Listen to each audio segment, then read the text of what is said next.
హాఫీ స్వాతంత్ర దినోత్సవం అండి. హాఫీ స్వతంత్ర దినోత్సవం. ఓం శక్తిమోం అండి. ఓం శక్తిమోం. Common Indian common song. ఓం శక్తిమోం.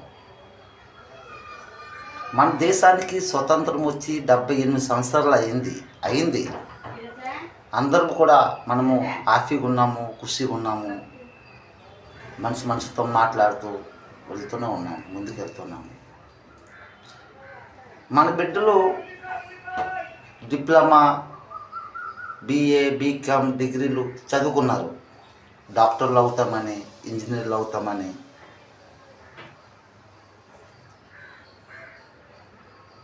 పెద్ద పెద్ద చదువులు చదువుతూనే ఉన్నారు.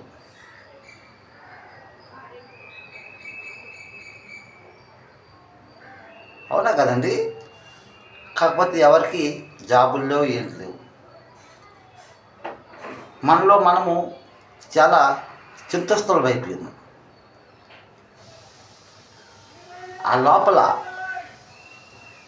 ఎవరు కమోనిన్న డబ్బులుంటే వాళ్ళ లంచంతోనే వాళ్ళకు జాబ్ ఇస్తున్నారు. అదో బిజినెస్, అదో వ్యాపారం కింద మార్చేస్తున్నారు. కాకపోతే మనలో మనము సంఘర్షం, సంవాదం, మంత్రం మాట్లాడుతుండాలండి. మనం భయపడకూడదు. భయపడాలంటే అది అక్కడ చనిపోయినట్లే. భయం ఉన్నోడు మరి అది ఎందుకు పనిచేయాలండి? ఎస్,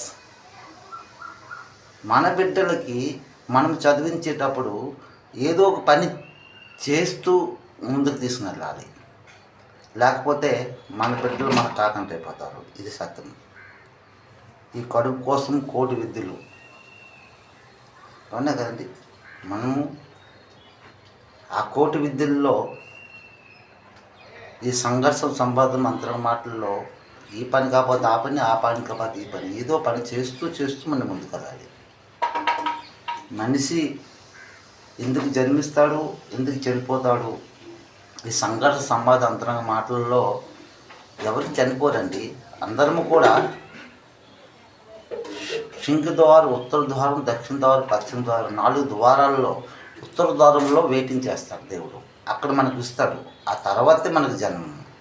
దేవుడు ముఖాముఖంలో మాట్లాడతాడు అక్కడే. చాలామంది పండితులు, బ్రాహ్మణులు అంటుంటారు, జన్మ తర్వాత మరో జన్మ ఇచ్చేస్తాడు దేవుడు. వాళ్ళు చూసారు ఏంటంటే జన్మ తర్వాత మరో జన్మ ఇచ్చేస్తాడు. నో, మధ్యంతరం అంటారు యేసుక్రీస్తు ప్రభు. భక్తులు అంటారు అదే ఉత్తర ద్వారం. అక్కడే మనకి వెయిటింగ్. ఎస్, ఓం శక్తిమోం. లైక్ చేయండి, కామెంట్ చేయండి, మీ ఇష్టమే.